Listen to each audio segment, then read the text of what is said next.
So I ain't logged into everybody else's stuff yet, but I hit it, so it should be good to go. Yeah, we good. All right, hey, shalom. Shalom. First and foremost, before we get started, giving all praise, honor, and glory to Yahweh, All right, double honors to the apostles and the elders of Great Millstone, who rule well and taught us the truth, as always, giving peace, much love, and citations, and to the hopeful elect. All right, hey, this is the Great Millstone Natural Brothers coming at you with a quick lesson through the spirit and power of Yahweh Shema Shai. All right, Lord willing, be edifying to the elect. All right, we're just gonna go into Daniel the 3rd chapter, and hey, with that, I'm gonna go ahead and pass to the brother. Once again, Lord willing, brothers edify. You got it out. Okay, so we're gonna jump into Daniel 3 today, kind of showing how the similarities that especially this chapter 3 parallels with today, and I'm gonna bring out some points going into what transpired in ancient Babylon. We know we're in modern day Babylon the Great, showing those same similarities that's happening today. That's why the first precept, I'm gonna get that Romans 15 verse 4. Mm-hmm. Romans 15. It's like in verse 4. For whatsoever things were written aforetime were written for our learning, that we through patience and comfort of the scriptures might have hope. Kanye, so the things that were written before time is written for our learning, because you got to think about it. When this is actually wrote, when Paul had this written, what was written before time for him? They only had the Old Testament and Apocrypha. Well, we got that the complete Bible, Old, Apocrypha, and New Testament. So we can pull from all of these different examples for our learning today. So that's the reason why we're going to start in this Daniel 3, showing that what was written before time is meant for our learning to see what did these great men of the Lord do, and how can we try to walk in their footsteps, because they went through that path and they was delivered. So, hey, the Lord gave us a play-by-play. Hey, if you do this, guess what? I'll be with you. Right. God. Hey, this Daniel 3 starting at the top. You want to start at the top, right? Yeah. Okay. Daniel 3:1. Nebuchadnezzar, the king, made an image of gold, whose height was 60 cubits, and the breadth thereof 6 cubits. He set it up in the plain of Dura, in the province of Babylon. So just kind of giving a backdrop. So Nebuchadnezzar, he made an image of gold that he was going to have the people to bow down to. Right now, that's symbolic of this jab, this damn devil Esau Edom. He's the king of Babylon. So you can replace Nebuchadnezzar with Jim Crow Joe. What he want everybody to take the jab. Old, young, rich, poor, it does not matter. Now I think they wanted it up to 95% of the people here. First, it was like, I want to say like 75%. Then it went to 80%, 85%. Now he wants 95%. Soon it's going to be, you know what? I need everybody to get it. Everybody. No mercy. Continue on. Come. Verse 2. Then Nebuchadnezzar the king sent to gather together the princes, the governors, and the captains, the judges, the treasurers, the counselors, the sheriffs, and all the rulers of the provinces to come to the dedication of the image which Nebuchadnezzar the king has set up. So this right here, those princes, those governors, that's symbolic to the federal workers. They had to come to that dedication first. This damn devil, he mandated for them to come to his dedication first. Yeah. I need y'all to come to my dedication. So, hey, y'all, come on. Go ahead and get the jail. First, it was optional, get the weekly testings. But now you say, you know what? There is no option. I need y'all to come to my dedication. Con. Verse 3. Then the princes, the governors, and captains, the judges, the treasurers, the counselors, the sheriffs, and all the rulers of the provinces were gathered together unto the dedication of the image that Nebuchadnezzar the king had set up. And they stood before the image that Nebuchadnezzar had set up. Then the herald cried aloud to you as it commanded, O people, nations, and languages, that at what time ye hear the sound. Salakia, go ahead. That's what everybody else commented. So first, foremost, Nebuchadnezzar had his inner group, his so-called federal workers. They had to come to the dedication first. Then after that, everybody else. So now Jim Crow Joe said, now he went to, if you got at least 100 employees or more, I need for y'all to come to the dedication. Everybody got to come to this dedication. I need everybody to get jabbed up. So that's why he said, and he heard a herald cry aloud. Who's the herald today? Dr. Fauci. He's a damn herald. The news people, they on the news say, hey, they telling you all the different vaccination sites you can go to. They heralding in the newspaper. You even got what the NBA. They coming down with all these draconian law. All these different people are heralding in this damn jab for the king of Babylon, for Jim Crow Joe.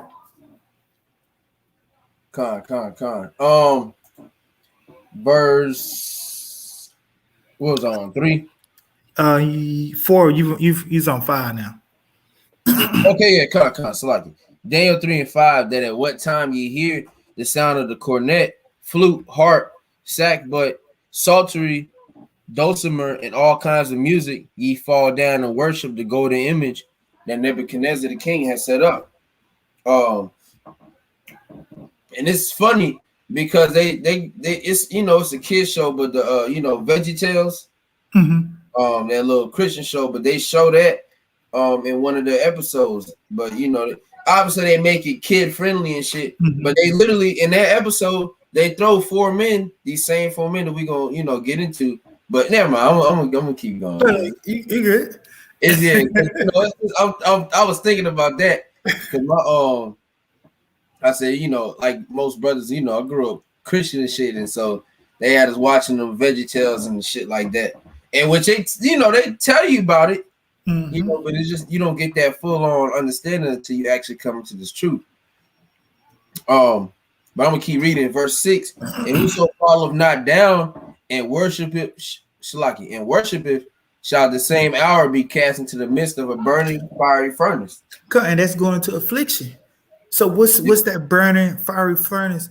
You lose your job. You got NBA players, they lose half of they pay if they don't take the jab, like Kyrie Irving, Andrew Wiggins, Bradley Beal. I think Andrew Wiggins lost all his shit, damn near. Most of it, because he didn't want to take it. He lost damn near most of his shit, but hey, that's integrity though, man. Standing for something, standing stiffly. I mean, even though he in the world, but even still, that shows a lot. That's a good characteristic to have. But Salaki, you got it.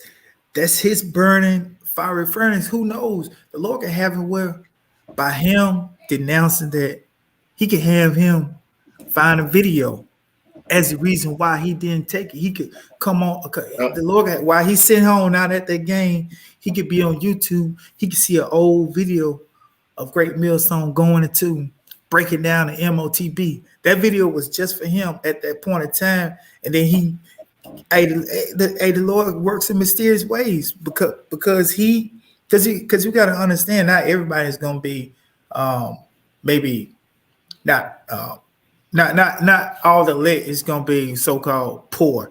You're gonna have some rich. Yeah. You know what I'm saying? So at the end of the day, the Lord can have it set up for him, denounce it there, and then he find the truth. Yeah, because the scriptures say it's easy for the Most High to make a man rich. I'm paraphrasing. So it's not gonna be hard, Now I say it does say roughly the parable of the rich man, where it talks about it's easy for a camel to go through. Yeah. What you call it? So the eye of a needle. Yeah, kind of eye of a needle. So it is hard, because it was I think it was when Howard Shaw was talking to that one man, and he was like, I'm doing all this. What else do I need to do? He said, give up everything that you had and follow me. And he was like, oh, hell no. And he peeled out. And so that's why it's hard for a rich man to enter into this ministry, but it's possible. It is possible because the Most High, he works, man. Daniel 3 and 7, therefore at that time, when all the people heard the sound of the cornet, flute, harp, sackbut, psaltery, and all kinds of music, all the people, the nations, and the languages fell down and worshiped the golden image that Nebuchadnezzar the king had set up. Wherefore at that time, certain Chaldeans came near and accused the Jews. They spake and said to the king Nebuchadnezzar, O king, live forever. Thou, O king, hast made a decree that every man that shall hear the sound of the cornet, flute, harp, sackbut, psaltery, and dulcimer, and all kinds of music, shall fall down and worship the golden image. And if I may add too, hey, these snitching ass niggas, they be telling you, oh, you ain't got your mask on, and oh, they ain't got the jab yet. These the same niggas through the spirit, running to the king, running to the government, because we know this government, this American government really was, running. Nobody can physically run up to Biden, but you going to the feds and telling them that, hey, they ain't got the jab yet, or they not wearing their mask. It's the same thing. So these same snitching ass niggas, man, because that's what's finna happen as the times get go on, and especially with that when that chip get rolled out, and you gonna have niggas lined up trying to tell, man, and it's because they gonna do just like they gonna be offering bribes, like the wanted posters. Hey, pretty soon, hey, you can have a wanted poster for not taking the damn chip, not taking the jab, man. And that's not literally, but it's going to really be like that, because if you want a wanted poster, you laying low. So hey, everybody gonna be looking for you, man, ready to get that bag. But Salaki, I didn't mean to cut you off. Oh no, you good. But yeah, that decree, that's that mandate, that's that law that he, because isn't it an order? Didn't he sign an executive order? That's a decree from the king. That's a mandate where he's already got it on the books that you got to get this jab. Same way Nebuchadnezzar had a decree, and that decree was when you hear this sound, hey, you got to bow down and worship. So this decree is, if you don't take this jab, guess what? You lose your job. So like you were saying, Jakes, they going to be snitching people out. When the time comes, when this damn devil, here it is, they started out, okay, all right, it's still free, but then they start giving promotions. They had lotteries. You can get $1 million. You can get donuts. You get hamburgers. This damn devil has did everything to get you to bow down. But now he's like, you know what? Yeah. Now I got to mandate it, because you essentially the people have forced his hand. Now Esau Edom is being backed into the corner to where the point he got to show his horns now, because he knows that he got that short time. Revelation 12 and 12. He's backed into a corner through the spirit, so he got to show the horns. He's finna go out with a bang, man. And this is, hey, like the brother stated, this is part of it. That decree, that mandate. These are the same niggas that told you they ain't gonna mandate it. You see, they told you the end of last year. Oh, that's not necessary. We're never going to mandate. That's ridiculous. Now you fast forward to today, not even a year after you said that, nigga, you try, not even trying, you mandate. Like, what the fuck?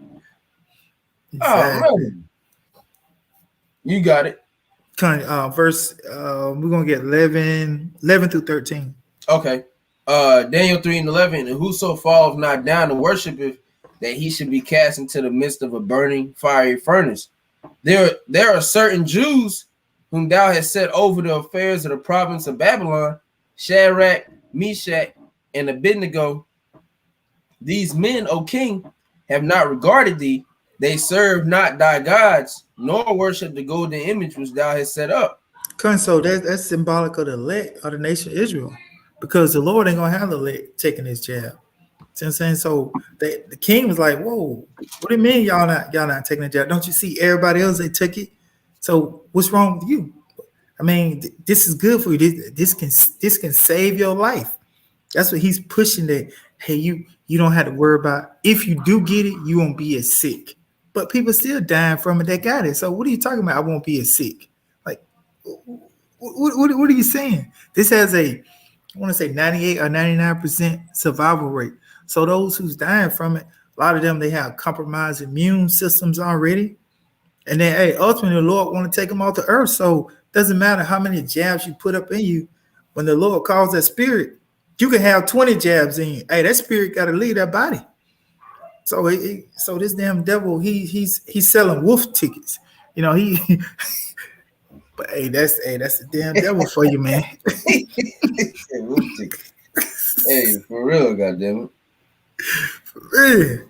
So yeah, we're gonna get that 13th verse. Con, or if you got something. Let me see. I'm trying to read it real quick or read through it. Goddamn phone, man. I can read it while you got it. While you looking for that. Nah, it's all good. Yeah, I was thinking something else. Yeah, Daniel 3 and 13.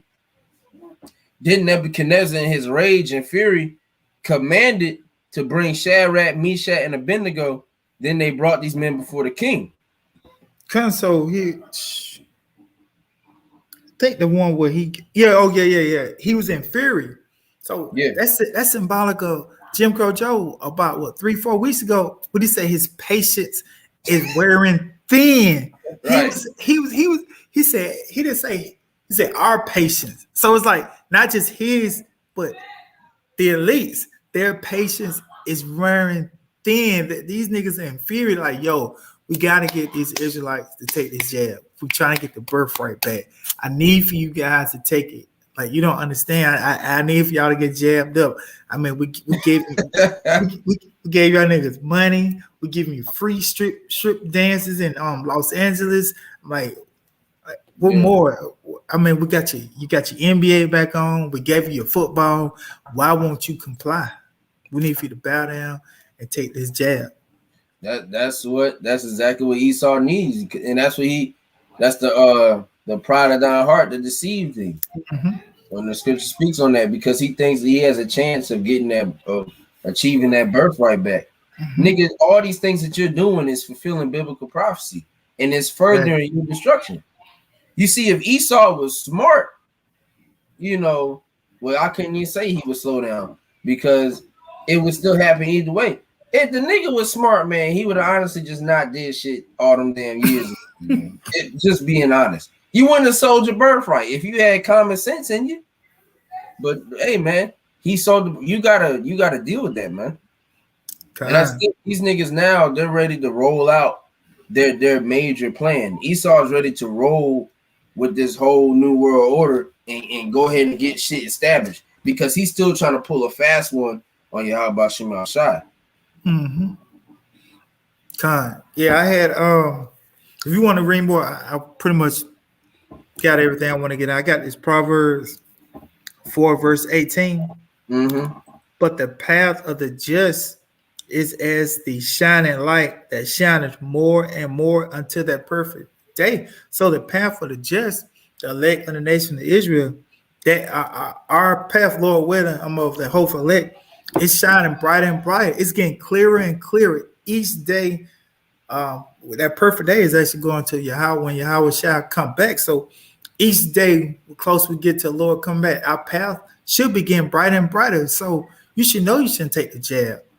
If you're on that right path, if you're on a different path, you might be a little weary. So, hey, Lord willing, if Andrew Wiggins is of the hopeful elect, he's on a good path. He knows he shouldn't take that. Hey, the Lord want to keep him further on that path. Hey, he'll bring him in. He'll find out he's an Israelite. Hey, because a lot of people not even on this path that's willing to denounce it. A lot of people they willingly took it. Even though all the information is out there that's speaking against it, it's some people who and they know they shouldn't take it. But guess what? When they got put in that fiery furnace, they buckled down and took it. So here it is, all up until I guess that deadline in New York. I think a couple of days ago, they didn't want to take it, but then at the last minute, because they didn't want to lose their job, they took it. So their path is getting dimmer and dimmer Cause what's that IUIC guy? He said he felt like the spirit left him. So Yeah. so man, so hey, the path of the just is gonna get brighter and brighter each day that we in the truth. Hey, your path should be getting brighter and brighter. You should be basically seeing clearer and clearer. It's like, you know what? Hey, I'm on the right path. Yeah, but we're in the time where we honestly don't even have time to be. You should know by now, man. You don't have time to really. Oh, am I doing the right thing? And especially if you're in this truth, man. Hey, you should know that this is the truth, because everything that starting with the apostles and elders on down, everything that they're speaking of, that we're speaking of, is coming to pass. Coming to pass. It's literally happening right before your very eyes. So there's no room. That's why there's no room for doubt anymore, man. You're gonna still have those doubt spirits hop on you here and there, but they don't have. That's why Satan's gonna come at you in a different way, because he knows he can't catch you with that like that no more. He can't catch you with the doubt, especially with some shit that brothers have been through. Now it's gonna get worse. We're gonna get tried even harder. But some shit that brothers been through, man. Satan can't bring that doubt spirit into them again. It's not gonna work. Go ahead, you got it. Kanye, because everybody's fiery furnace could be at different times, because here it is. Let's just say you work for a company that has less than 100 employees. Well, you won't be in that fiery furnace right now. It'll be everybody that's at a company that's over 100 employees. So if you doing the Uber or the Instacart full time, you won't be part of that fiery furnace. So everybody's trials will come at different stages. But at the end of the day, we all will be tried. So here it is. You might see a brother that, man, what happened to him? Maybe he succumbed to that fiery furnace. But then it's like, but you can't necessarily look down on it, brother, because you haven't went through it yet. So it's like we all got to say, no, Lord willing, because we all gonna be trying, and we gotta be like, you know what? Hey, Lord willing, Lord keep spirit on me when I actually go through my trials and tribulation. Yeah.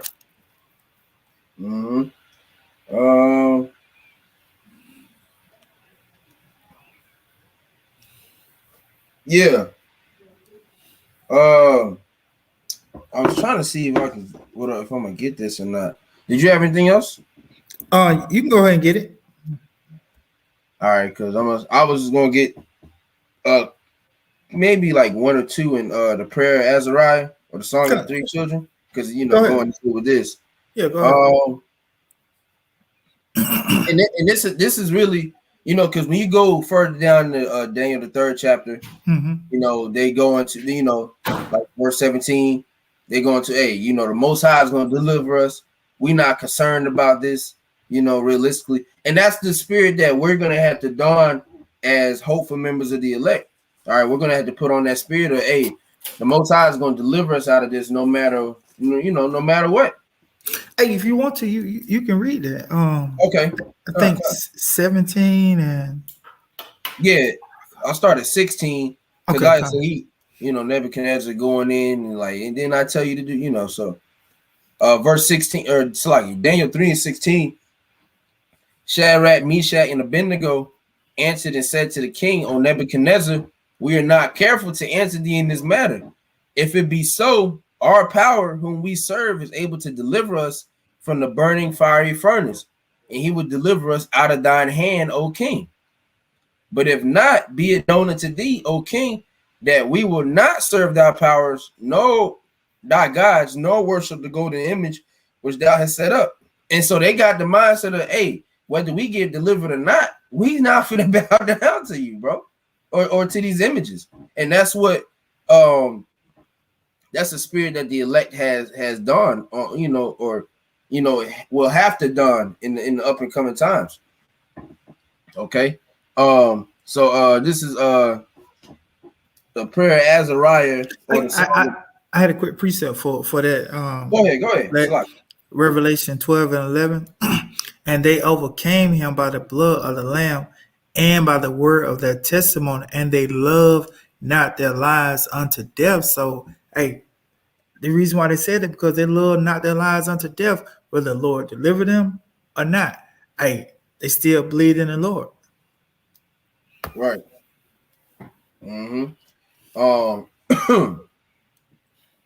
So like, oh yeah, I had it on my phone. So yeah, prayer Azariah, or the Song of the Three Holy Children, starting at the top. And they walked in the midst of the fire, praising the Most High and blessing the Lord. And see, we're going to be persecuted, okay, and brought forth before judges. All right, and some of us might be beheaded for this truth. But the whole time, hey, we're going to be praising how about Shemashai. Okay. Then Azariah stood up and prayed on this manner, and opening his mouth in the midst of the fire, said, Blessed art thou, O Lord Yahweh of our fathers. Thy name is worthy to be praised and glorified forevermore. For thou art righteous in all the things that thou hast done to us. Yea, true for all thy works. Thy ways are right, and all thy judgments truth. Okay. And so that's, and you can really this whole book, because it's only one chapter, but it's a whole good, the whole thing is a good read. But they're spending the whole time praising how Shemashai in the midst of the fire, man. And that's what we need, going to the scripture that the brother brought out at first, Romans 15, things that are written aforetime, written for our learning. This is how we need to operate when that time hits, man. When Esau makes everything mandated, because right now there's still a little bit of wiggle room depending on what state, but it's going to be global pretty soon. Hey, if you don't have this, you're not doing shit. You ain't finna do nothing, and then we gonna come get you. We gotta don that spirit of these three men. All right, Shadrach, Meshach, Abednego. We need to be constantly praying while we're going through it. Okay, and just praying and hoping that the Most High delivers us and continue to keep the faith, because they had to have faith, man. Mm-hmm. That requires faith to say something like, what did he say? What did he say? I got it right here. Daniel 3:17. Yeah. But if it be so, our power whom we serve is able to deliver us from the burning fire furnace, and he will deliver us out of thy hand, O king. But if not, be it known unto thee, O king, that we will not serve thy gods, nor worship the golden image which thou hast set up. And that requires faith. Especially if not, because if it's not the Lord's will, then it is what it is. Mm-hmm. You see, if you're getting led to the guillotine or whatever the case may be, obviously you're gonna pray to be delivered. But guess what? You need to be thrown up hell. Really, the same prayer that when Yahushua was praying. If it be thy will, let this cup pass from me. But if not, hey, let's get it. Fuck it. We gotta do what we gotta do, man. That's the mindset we have to don, man. And these are very powerful, man. And like I said, the brother let off with that scripture in Romans 15. This is a prime example of that. Mm-hmm. We have multiple scenarios to where men of the Lord will put in dire straits, if that's the correct term. Okay. Mm-hmm. The worst position that you could ever think of, and they would deliver that. Hell, Daniel was thrown in the damn lion's den twice. If I'm not mistaken. So it's like, damn, like, I'm saying, okay, I already did this before, but shit, like a lion's den, like these are fucking lions, bro. Hungry lions. Right, on top of that. But you see, hey, he was delivered every single time, man. That's the spirit that we need, like I said, that we need to don, man, and have on our minds. Now, you had anything? Yeah, I had this one precept. Okay, well, if you got anything else, we can get it or not. We're closing that. This is a Habakkuk 2, verse 4. Behold, his soul, which is lifted up, is not aright in him, but the just shall live by his faith. So the just, and we gotta live by faith in this time we're going into. We're not gonna be able to see, because Jake, especially here, coming out of where we're used to, if we see something, we believe in it, but hey, we're gonna have to step out on that faith that our forefather Abraham did. Hey, the Lord told him he had to leave his father house, thing Earl of the Chaldeans, I think that was his name. We had to leave his father house, and then the Lord started dealing with him. So ultimately, we're gonna have to leave our comfort zone and, and just step out on that faith. But by Abraham doing it, when he was going to sacrifice his son, he didn't know the Lord had a ram in the bush. He didn't know that. He just did what the Lord said do. But the Lord delivered his son. So, so we got to have that faith. Hey, just go out there, denounce it, and the Lord got everything. Yeah, because we got the scriptures. Because Romans 15:4, we see that's the difference between now and then. They didn't have these precepts to build themselves. They had to literally just jump out there and do it. But we got the comfort of the scripture. Go ahead. So like essentially, you know, for lack of better terms, but just, you know, going out there just blind, like, you know, which they weren't going blind, they were led by the Spirit. But, you know, like I said, for lack of better terms, because if you don't know the outcome of something, but you just gonna do it anyway, hey, fuck it. You really just, you going out there blind. So this is really what we doing, you know, through the Spirit. We're not blinded, and we have the scriptures as a guidebook, if you will, you know, to guide us through the times. But when we get into certain scenarios, and even the scenarios we go through now, we just go through it because we know the Most High. That's how strong the faith is. We know the Most High is going to take care of us in the end, no matter what it is. I could die, I could starve, I could get, you know, heavily injured, but still be able to escape. I could escape, not unarmed or unharmed. A brother could save me, an angel could. We don't give a damn. We really don't care what it is. Either way, the Most High is going to be dealing. Either way, it's the in Yahweh Shemashai. So, like I said, that takes a different type of faith to have, man. That crazy faith. That's why when we talk about these things and people hear us and they perceive us to be fools and crazy. Y'all crazy. Y'all don't even got no proof. Hey, man, we got faith. We got the proof, but we have more faith, more so than anything. The faith is what made us go look up the proof, because we actually believe in this thing, man. You know. But you had anything else? No, that was it. Hey, with that, we're gonna go ahead and wrap it up, man. All right, hey, Lord willing, brothers will edify. Before we close, giving all praise, honor, and glory to Yahweh. All right, double honors to the apostles and the elders of Great Millstone who rule well. All right, peace, much love, and salutations to those who let you brothers keep pushing, keep fighting this good fight of faith. Don't let no man take your crown. All right, with that, shalom. Kwame Yashala, Baba Ball. Shalom.